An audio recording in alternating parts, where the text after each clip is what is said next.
ఓం సదాశివసమారంభాం వ్యాసశంకరమధ్యమాం అస్మదాచార్యపర్యంతాం వందే గురుపరంపరాం. జ్యోతిష్ శాస్త్రాన్ని భావితరాల వారికి ప్రసాదించిన ఋషుల యొక్క పాదపద్మాలకి నమస్కారం చేసుకుంటూ, అలాగే నాకు ఈ జ్యోతిష విద్యను నేర్పిన గురువర్యులు జ్యోతిష బ్రహ్మ కీర్తిశేషులు శ్రీ ఏరంకి సూర్యనారాయణమూర్తి గారు, సూర్యశ్రీ దైవజ్ఞ గారి యొక్క పాదపద్మాలకి నమస్కారం చేసుకుంటూ, ఓం శ్రీ మహాగణాధిపతి నమః, శ్రీ గురుభ్యో నమః, హరి ఓం. వీక్షకులందరికీ నమస్కారం. జూన్ నెల 16వ తారీఖు లగాయతు జూన్ 22వ తారీఖు శనివారం వరకు ఉండేటువంటి గ్రహగతుల ఆధారంగా ద్వాదశ రాశుల వారికి ఈ వారం ఏ విధమైనటువంటి శుభాశుభ ఫలితాలు కలగబోతున్నాయో ఈ కార్యక్రమం ద్వారా తెలుసుకుందాం. అందులో భాగంగా ఈ వారం ఉండేటువంటి గ్రహగతులను గమనిద్దాం. ఈ వారంలో శనేశ్వరుడు కుంభరాశి యందు, మీనమందు రాహువు, మేషమందు కుజగ్రహము, వృషభ రాశి యందు గురుడు, మిథున రాశి యందు రవి, బుధ, శుక్రగ్రహాల యొక్క సంచారం అనేటువంటిది జరుగుతూ ఉన్నది.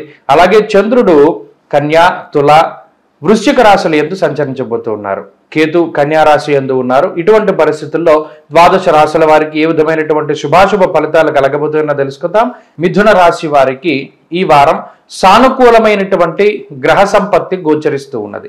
ప్రత్యేకించి జన్మ రాశిలో రవి యొక్క దోషము ఉన్నప్పటికీ కూడా జన్మ రాశి యందు శుక్రుని యొక్క సంచారము, లాభస్థానమందు కుజుని యొక్క సంచారము, అలాగే దశమ కేంద్రమందు రాహువు సంచారము, చంద్రుని యొక్క బలం వెరసి 4 గ్రహాలు శుభ ఫలితాలని ఇస్తూ ఉన్నాయి.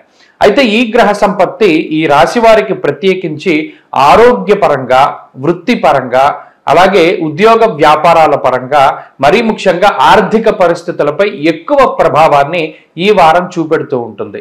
కారణం ఏంటి అంటే జన్మ రాశి యందు రవి, బుధ, శుక్రుల యొక్క సంచారం వల్ల కొంత శారీరకమైనటువంటి శ్రమ అధికంగా ఉంటుంది. దేహార్తిచిత్త సంతాప అంటూ ఉన్నది శాస్త్రం. అంటే కాలాన్ని అతిక్రమించి భోజనం చేస్తూ ఉండడము, అలాగే ఒక ప్రాంతం నుండి వేరే ప్రాంతానికి వెళ్ళవలసి రావడము, కొంతకాలం కుటుంబానికి దూరంగా ఉండవలసి రావడం లాంటి విషయాలు కొంత శారీరకమైనటువంటి శ్రమని, శరీర బడలికని సూచిస్తూ ఉన్నాయి. అయినప్పటికీ ఆర్థిక పరమైనటువంటి ఎదుగుదల ఉంటుంది. లాభస్థానంలో ఉన్నటువంటి కుజుడు గాని, జన్మ రాశి యందు శుక్రుని యొక్క సంచారము గాని, చంద్రబలం గాని వెరసి ఆర్థిక పరమైనటువంటి స్థిరత్వాన్ని, ఎదుగుదలని సూచిస్తూ ఉన్నాయి. వ్యయమందు ఉన్నటువంటి గురువు కూడా కొన్ని సందర్భాల్లో అనిశ్చిత రంగంలో కూడా స్థిరమైనటువంటి పరిస్థితుల్ని కలగజేస్తారు. చుట్టూ ఉన్నటువంటి అందరి ఉద్యోగాలకి లేదా వ్యాపారాలకి ముప్పు వాటిల్లినప్పటికీ కూడా మీకు ఉండేటువంటి విధి విధానాలు, మీరు అవలంబించేటువంటి పద్ధతుల వల్ల కొంత స్థిరత్వం అనేటువంటిది ఏర్పడి మీ వృత్తి వ్యాపారాలకి ఏ విధమైనటువంటి ఢోకా లేకుండా అవి ముందుకు సాగడానికి అవకాశం ఉంటుంది.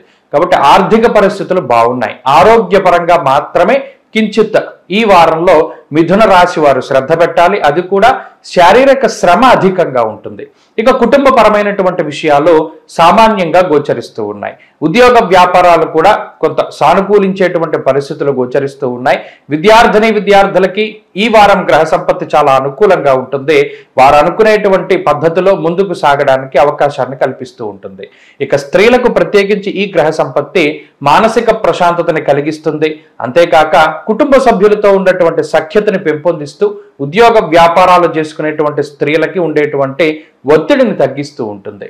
మిథున రాశి వారు ఈ వారంలో మరింత అనుకూలమైనటువంటి ఫలితాలను సాధించడానికై శ్రీ గురు దత్తాత్రేయ స్వామి వారి యొక్క ఆరాధన చేస్తూ ఉండడం చెప్పదగినటువంటి సూచన. ఈ వారంలో కలిసొచ్చేటువంటి రోజు మంగళవారంగా చెప్పవచ్చును. అదృష్ట సంఖ్య 5, అదృష్ట వర్ణము లేత ఎరుపు రంగు. తదుపరి కర్కాటక రాశి.